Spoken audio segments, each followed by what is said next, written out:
Welcome to my YouTube channel.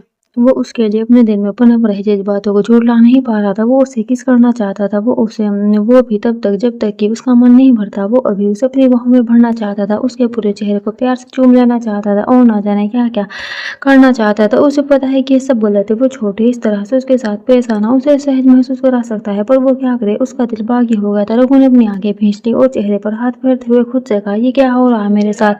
मैं क्यों ये सब सोच रहा हूँ? खुद से लड़ते हुए आखिर रघु ने हार मानकर अब करवट बदली और एक बार सिया के पीठ को निहारने लगा। काफी देर तक यूं उसे देखते हुए उसने बेहाली में धीरे से सिया के सूट की डोरी खोल दी। वो उसके करीब खिसक आया और उसने बहुत प्यार से उसके पेट को अपने होठों से छुआ तो सिया कसमसाने लगी। उसे हिलते हुए देख रघु पीछे आया, शायद उसकी नींद खराब कर दी।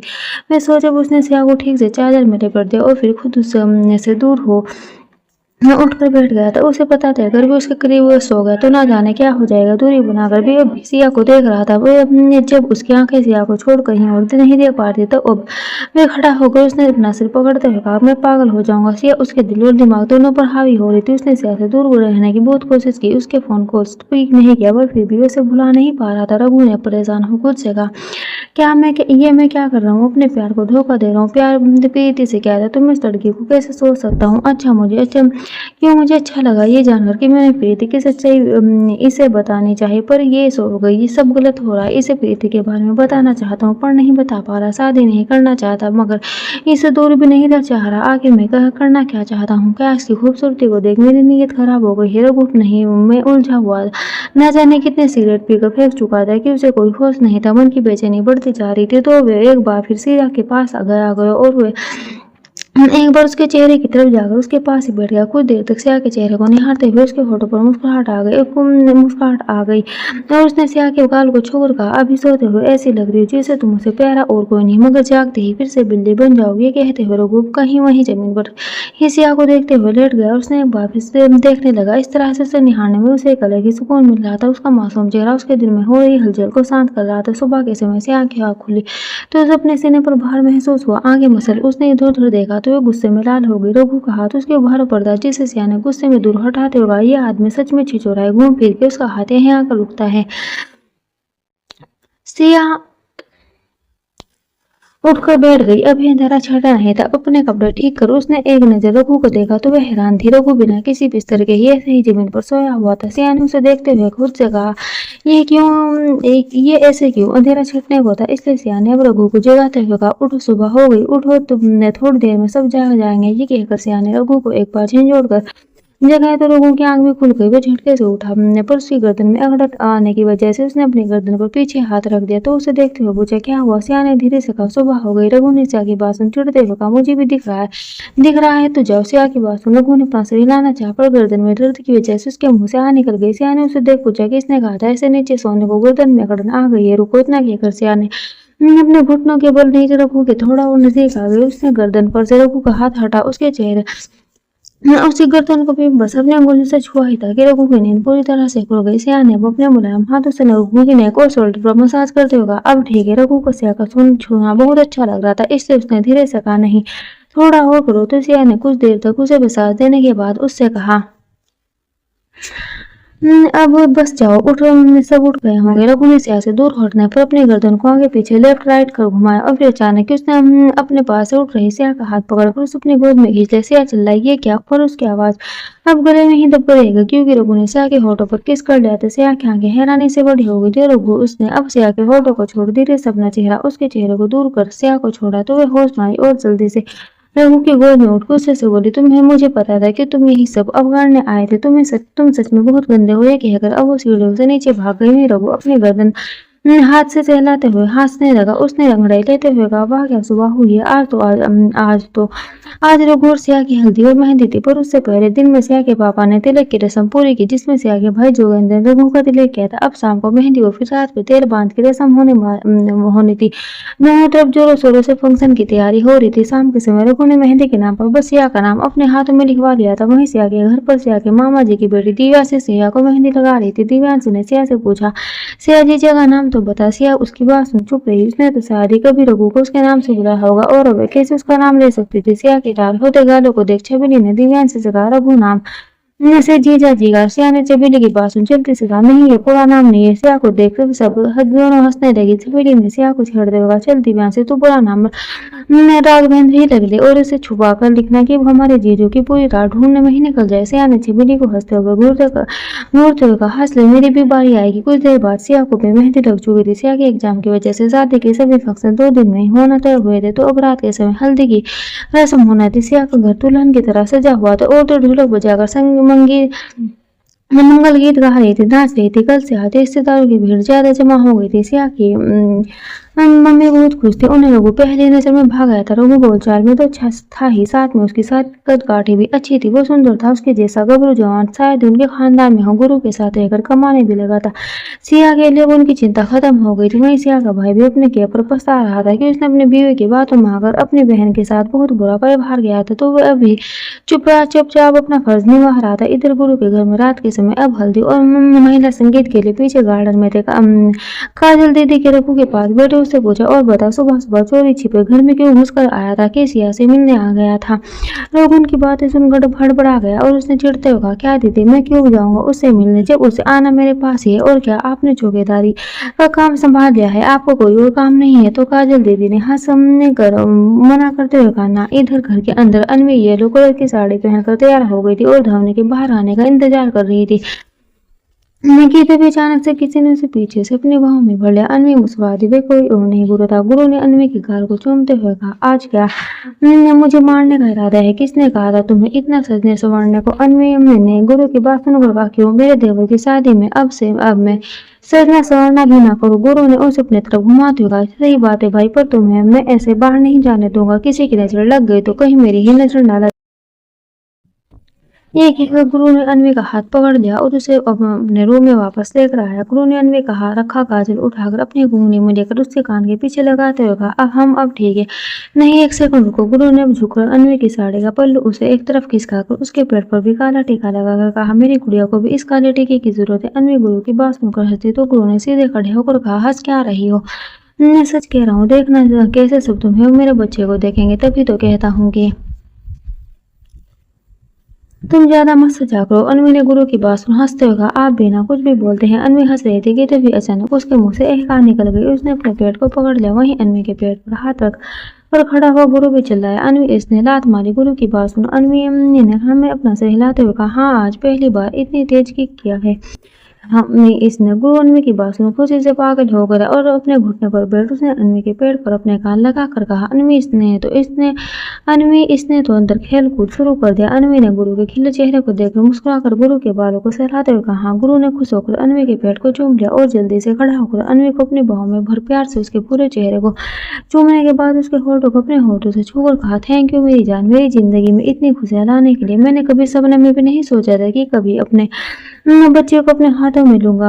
अनवी गुरु को देखो अनवी गुरु को खुश देख उसके गले लग गई। गुरु ने भी अनवी को अपनी बाहों में भरकर कई दफा उसके सिर को चूम लिया और फिर रुक कर धीरे से अनवी से पूछा, जाने एक बात पूछी। अनवी ने उसकी बाहों में ही अपना सिर हिला दिया तो गुरु ने उसका चेहरा अपने हाथ में लेकर सामने करते हुए पूछा, मैंने कभी नहीं पूछा, पर जानना चाहता हूँ कि तुम खुश तो होना?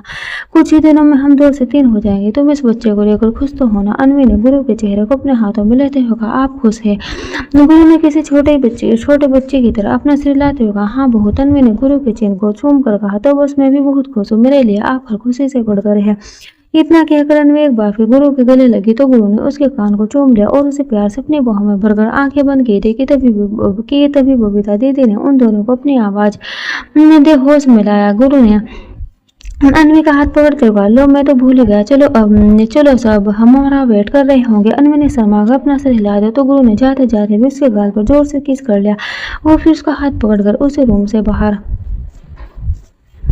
ले आया। वहीं ईशान भी आज दिन भर से गुरु के साथ शादी की तैयारी में व्यस्त था। अब जाकर वो रूम में आया तो ये लोग अनारकली सूट में धोनी को देख उसका हल्का सा मुंह खुला रहेगा। उसके हाथों में बस्ती पीली चूड़ियों की जोर से वो होश में आया तो देखा धवनी अब अपने दुपट्टे को फिक्स कर रही थी। ईशान ने उसके करीब जाकर उसके हाथ से पिन लेते हुए कहा, "लाओ मैं लगा देता हूँ।" धवनी ईशान की आवाज़ सुन छिप गई और पीछे मुड़ी तो वो उसके करीब ही था। ईशान ने धवनी के वापस घुमाकर उसके दुपट्टे में पिन लगा, उसके गले में अपना चेहरा छुपा लिया और फिर धीरे से फुसफुसाकर कहा, "यू स्मेल सो गुड।"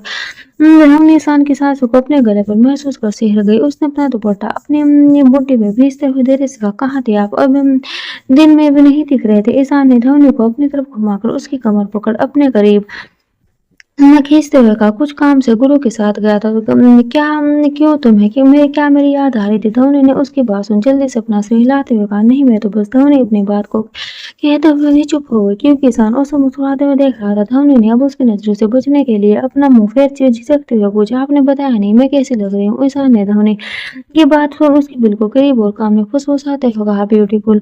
वो मुस्कुरा दी। उसने अब ईशान को दूर करते हुए कहा, "जाइए जल्दी रेडी होकर आइए।" ईशान ने धवनी के गाल को चूमते हुए कहा, "रोको बस, अभी रेडी हो जाऊंगा, साथ में चलेंगे।" ईशान को इस तरह से इतने प्यार से पेश आते देख धवनी की आंखें भर आई और उसने जाते हुए ईशान का हाथ पकड़ते हुए पूछा, "मिस्टर खुराना, आप बदल तो नहीं जाएंगे ना?" ईशान धवनी की आंखों में नमी देख वापस मुड़ा और उसने धवनी को अपने करीब करते हुए कहा, "बेबी, मैं तुम्हारे लिए ना मैं कभी बदलाता हूँ, नहीं बदलूंगा। जैसा हूँ अब तुम्हारा हूँ। बस कुछ बातें हैं जो मैं तुम्हें समझाना चाहता हूँ, पर अभी नहीं। जब हम रूम में वापस लौट आएंगे तब हम अभी जल्दी चलते हैं।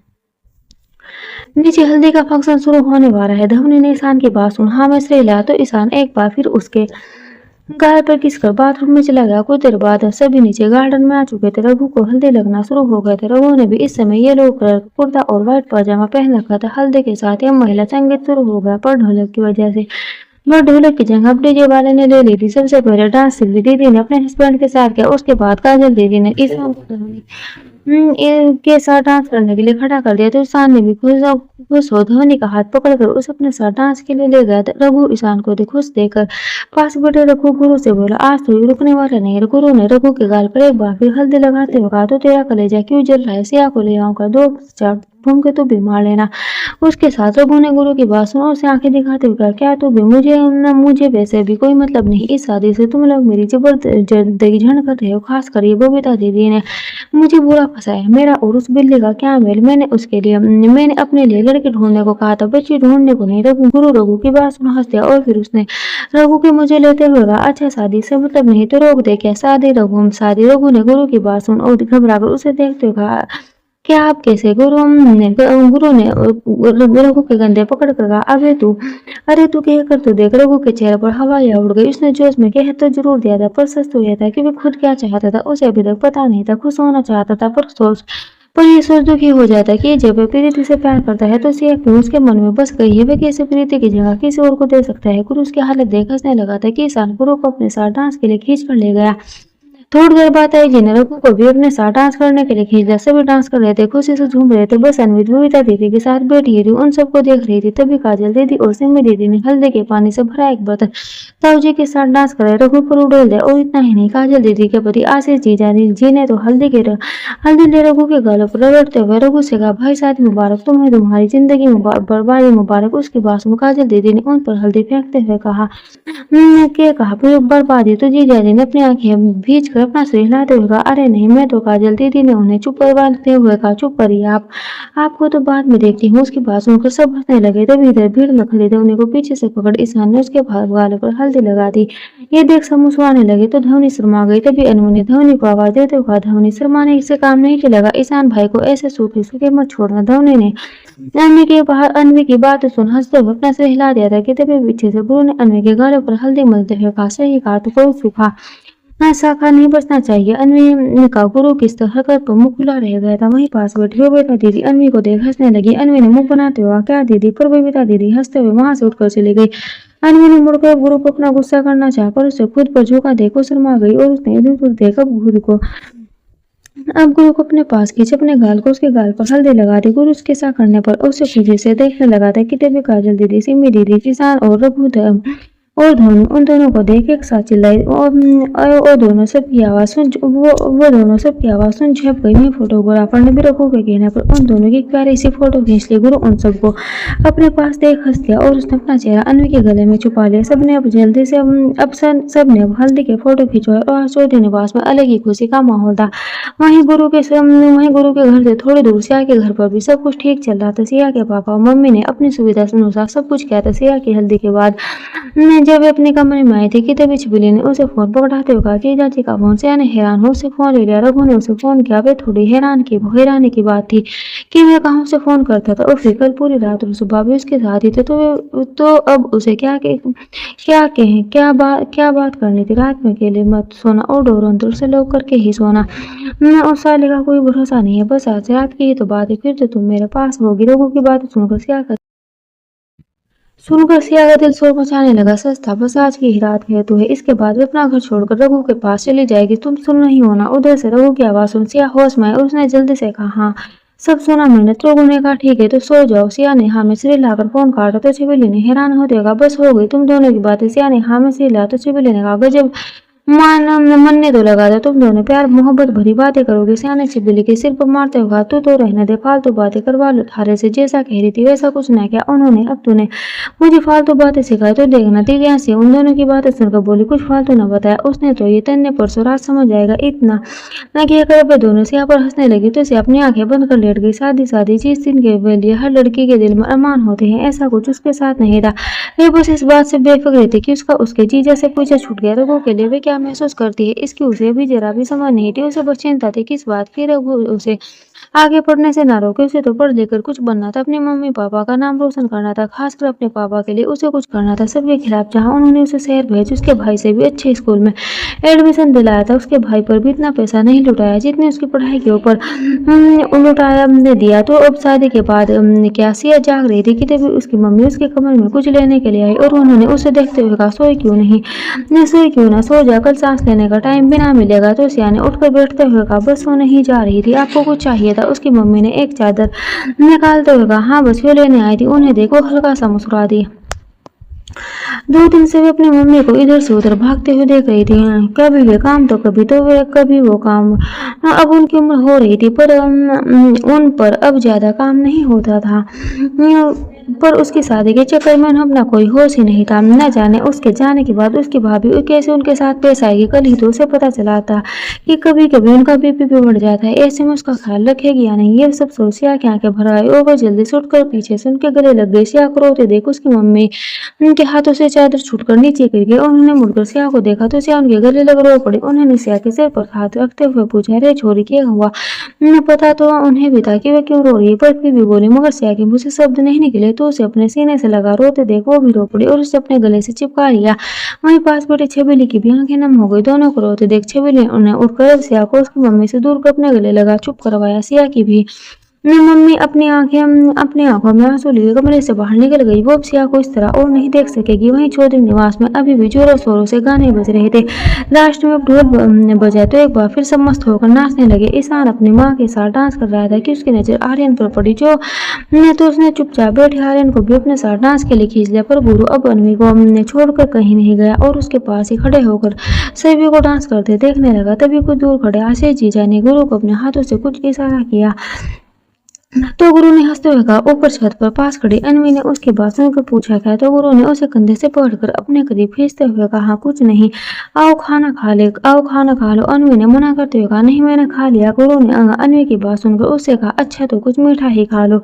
ये कहकर वह उसे अपने साथ ले गया। उसने अनवी को आराम से एक चेयर पर बैठा दिया और वे अब अनवी के लिए कुछ मीठा लेने चला गया। थोड़ी देर बाद वापस आया तो वह अनवी के पास बैठ उसे अपने हाथों से रसगुल्ला खिलाने लगा। अनवी ने भी गुरु को अपने हाथों से खिलाया। दोनों सबसे दूर बैठे हुए थे। ताई जी अनवी को ढूंढते हुए आई पर उन्होंने उन दोनों को साथ देखा तो मुस्कुराकर वहां से चली गई।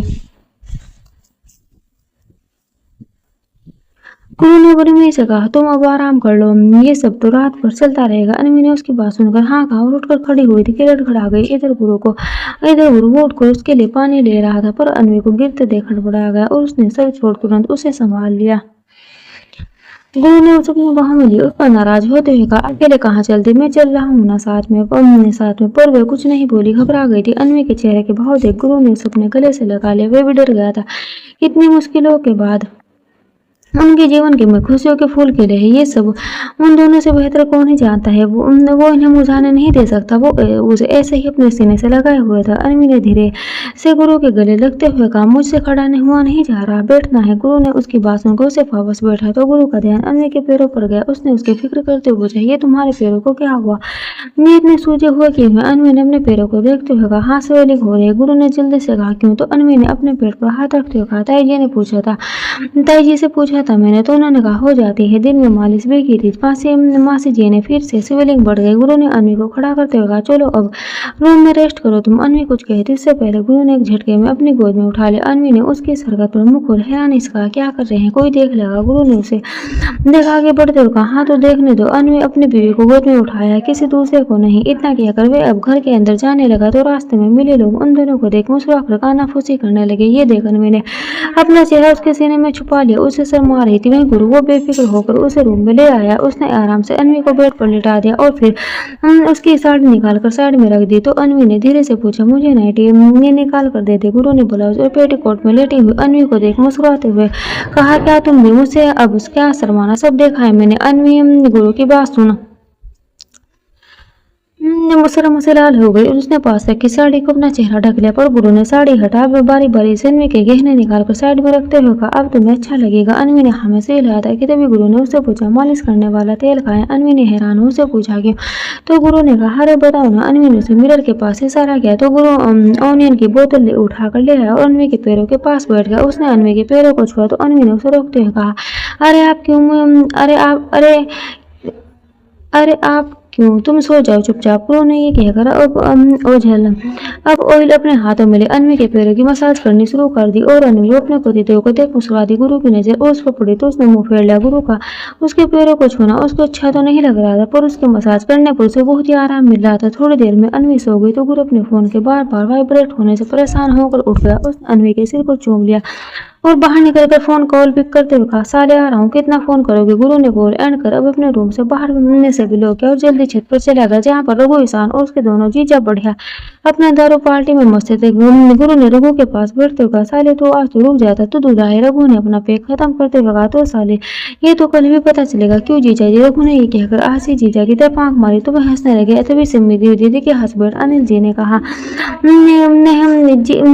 नहीं कल नहीं आज पी लो जितना पीना है। तो ईशान ने उन्हें देखकर कहा, वकील साहब हमारी सिम्मी दीदी से बोल डरते हैं, तभी तो जब से आए हैं बस एक पैगे लगाकर ही बैठे हैं। इस पर गुरु ने कहा, और नहीं तो क्या, वरना वे इन्हें कमरे में भी नहीं घुसने देगी। अनिल जीजा जी की हालत देखो, तीनों पर हंसने लगे। लगभग रात बजे तक हंसी मजाक करते हुए उन चारों की पार्टी खत्म हुई और चारों लोग खड़ाते हुए अपने अपने रूम में चले गए। ईशान भी आया और उसने रूम में घुसते ही डोर लोकर अपनी नशीली आंखों से इधर उधर अन्वी को ढूंढा जो कि उसे बेड पर सोते हुए मिली। उसे सोते हुए देख ईशान को सुकून मिला। उसने अब धवनी को देख एक एक कर अपने कपड़े उतारकर फेंक दिया और बस अपने ब्रीफ में ही धवनी के पास जाकर लेट गया। थोड़ी देर तक उसे देखने के बाद उसने लाइट ऑफ कर दी और धवनी को अपने करीब खींचा तो वह जाग गई, पर अभी भी नींद में थी।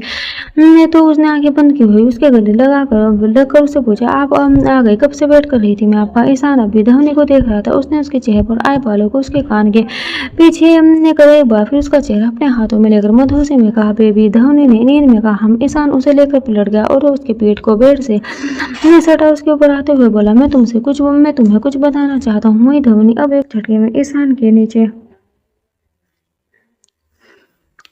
थी तो उसकी नींद भी खुल गई थी। उसने अब अपनी आंखें खोलकर ईशान को देखते हुए पूछा, क्या? ईशान ने धवनी को एक नजर देकर उसके सीने पर अपना हाथ रख अपना सिर उसके हाथ को अपने हाथ में लेकर चूमते हुए कहा, यही कि मैं तुमसे क्या प्यार करता हूँ। धवनी ने ईशान की बात सुन धीरे से कहा, सच्ची? ईशान ने उसके सीने में अपना चेहरा दबाते हुए कहा, सच? तो उसकी सरकत से धवनी की सांसें उसके गले में ही अटक कर रह गई। कोशिश कर उसने अपनी भारी सांस में ईशान से पूछा, कितना प्यार करते हैं? धवनी को पता था कि वो ड्रंक है, ऐसे में उससे कुछ भी पूछने का क्या मतलब, पर फिर भी उसने उससे पूछा। तो ईशान ने अब अपना चेहरा उठा धवनी को देख रुमानी अंदाज में कहा, बहुत इतना प्यार कि मेरे प्यार की मंजिल में तुम्हें बता नहीं पाऊंगा। धवनी उसकी बात सुन उसे देखने लगी तो ईशान की आंखें भी उसकी आंखों से जा मिली। दोनों ने एक दूसरे को कुछ पल के लिए देखा और फिर ईशान ने होले से उसके चेहरे के करीब हो जाकर उसके होठों को अपने होठों से बहुत ही प्यार से छुआ। धवनी ने उसके ऐसा करने पर आंखें बंद की। वहीं ईशान ने एक बार फिर उसके ऊपर लिप को शक करते हुए उसे किस किया। धवनी के चेहरे को अपने दोनों हाथों में लेकर वो अब उसे धीरे धीरे डीपली किस करने लगा।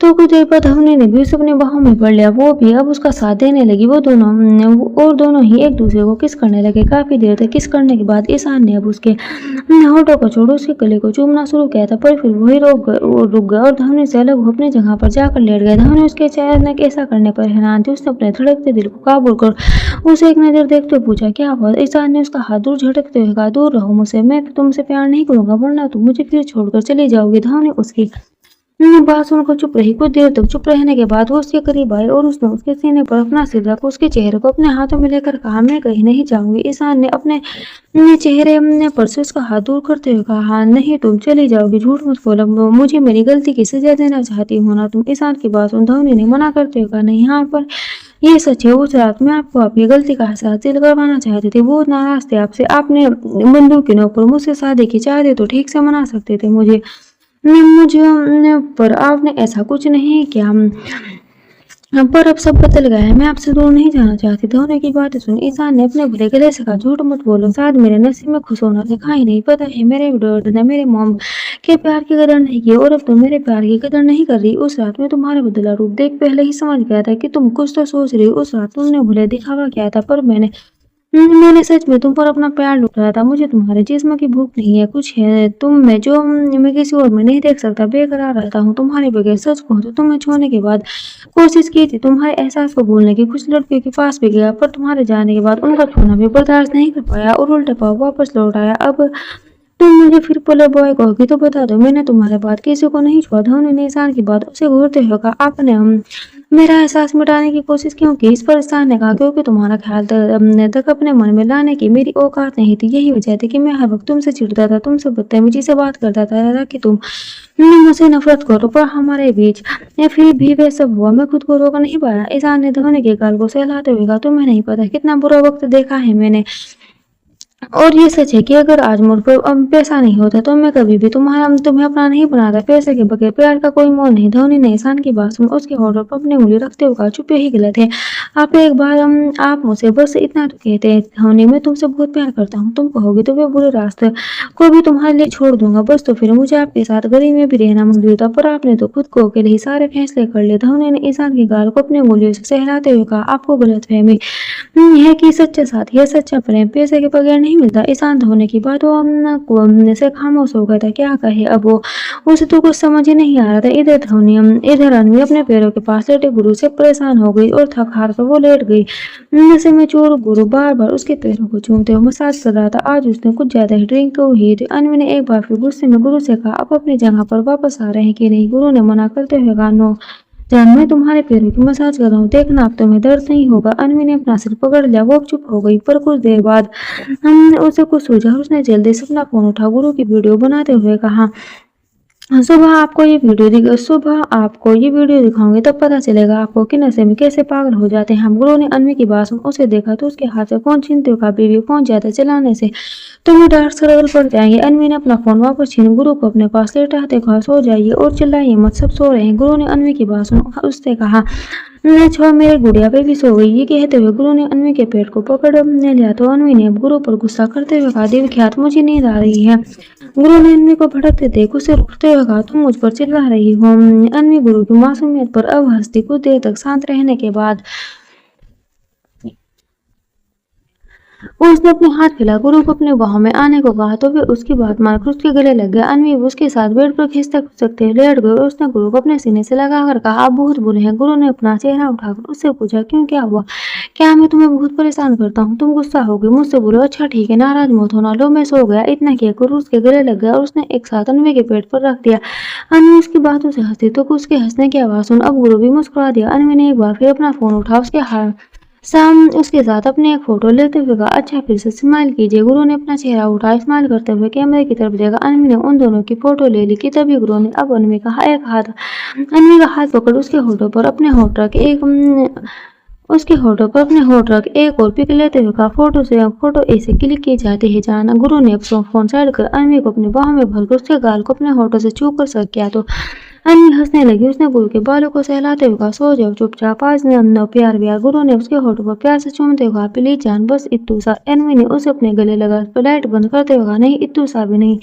गुरु ने रूठते हुए कहा, ये तो गलत है। अन्वी ने कहा, सो जाइए। गुरु ने पूछा, सच में? अन्वी ने गुरु के गाल खींचते हुए कहा, हाँ सच में। गुरु ने एक बार फिर कहा, तुम नहीं मानोगी। अन्वी अब चुप हो गई। तो गुरु थोड़ी देर बाद उसके नाइटी की नोट खोलने लगा कि तभी अन्वी ने गुरु के हाथ पर मारते हुए कहा, आपको रूम में सोना अच्छा नहीं लग रहा। गुरु ने अन्वी के पेट पर हाथ रखते हुए कहा, मैं क्या कर रहा हूँ, मैं तो सो रहा हूँ। कुछ देर में हुई हड़बड़ाते हुए गुरु अब सो गया था, तो अन्वी ने उसे खुद से दूर कर उसके होठों को प्यार से चूम लिया और फिर वे करवट बदल कर लेट गई। आजकल अब उसे करवट लेकर ही सोने में कंफर्टेबल लग रहा था। आज गुरु ने उसे सच में बहुत परेशान कर लिया था। वैसे तो परेशान करना अन्वी का काम था, पर कभी कभी गुरु भी ये काम कर अन्वी की बैंड बजा ही देता था। उसने अपनी आंखें बंद की थी कि गुरु उसके पीछे से गले लग गया और उसने अपना चेहरा अन्वी के गले में छुपा लिया। अन्वी उसकी हरकतों पर एक बार फिर मुस्कुरा दी और उसने अब सुकून से अपनी आंखें बंद कर गुरु के हाथ को कसकर पकड़ लिया। वहीं ईशान और धवनी के रूम में अपने पास से उठ रही धवनी को ईशान ने अपने ऊपर खींच लिया। उसे अपनी कमर से पकड़कर उसने धीरे से कहा, तुम गलत समझ रहे हो। मेरे कहने का मतलब तो बस इतना था कि अगर मेरे पास पैसा ही नहीं होता तो मैं क्या खिलाता तुम्हें, कैसे अपने साथ रखता, कहाँ रहते हम दोनों, कैसे जीते। धवनी ने ईशान के हिलते होठों पर अपना हाथ रखते हुए कहा, हम दोनों अपाज नहीं है, कुछ ना कुछ ये काम तो करते ही, साथ होकर हर मुश्किल पार करते। पर आपने तो अपने मनमुता के काम किया। इतना कहकर अब ईशान की पकड़ से करवट बदल कर लेट गई। आंखें भर आई थी उसकी। तभी ईशान ने पीछे से उसे अपने बाहों में लेते हुए कहा, बेबी तुम मुझे गलत समझ रही हो। तुम्हें उस वक्त जो ठीक लगा वो क्या था, मैं उस टाइम तुम तो सब जानती हो। धवनी ने उस वक्त कहा, नहीं मैं आपको अच्छी तरह समझ रही हूँ। भगवान ना करे ऐसा कुछ हो, पर अगर कभी आगे फ्यूचर में आपके पास पैसे नहीं हो तो फिर आप मुझे छोड़ देंगे और ये कह देंगे कि मैं तुम्हारे लायक नहीं। हमेशा अपने बारे में सोचा है, जब मन गया करीब आए फिर छोड़ दिया, छोड़ने के बाद फिर वापस आए, अपनी मर्जी से शादी भी कर ली। कभी नहीं पूछा कि मैं क्या चाहती हूँ। उस दिन पूछा था और ना ही हमारी शादी के टाइम मेरी मर्जी कभी जानने की कोशिश नहीं की। क्यों, क्या मुझे अपने लिए कुछ सोचने का, कुछ करने का हक नहीं है। धवनी को रोते देख ईशान का दिल दुखने लगा था।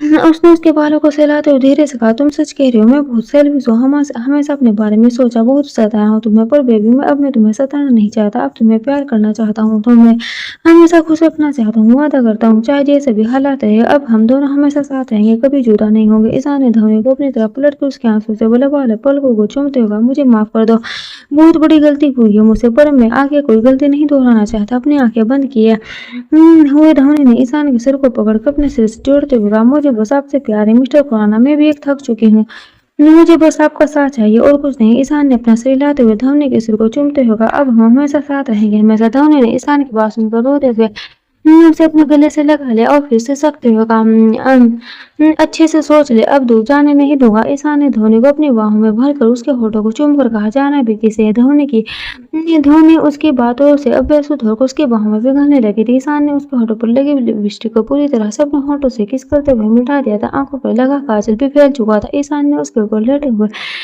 अब एक उसकी चूड़ियां निकालना शुरू कर दी। वहीं धवनी वो सब और हया से बस अपनी आंखें बंद के लेटी रही। तो ईशान ने अब धीरे से धवनी के कानों के झुमके निकाल उसके सीने से चिपका आंचल हटाया तो धवनी ने उसका हाथ पकड़ते हुए, बहुत लेट हो गया, सुबह जल्दी उठना है, ये तुम्हें मेरे करीब आने से पहले सोचना चाहिए था। ये कहते हुए ईशान ने धवनी के हाथ को चूम लिया। उसकी बात सुन धवनी के गाल लाल पड़ गए। ईशान ने उसके गले में अपना चेहरा छुपा उसकी किस करना शुरू कर दिया तो धवनी भी आत्मसमर्पण कर सुकून से अपनी आंखें बंद कर अपना चेहरा ऊपर कर उसे अपने गले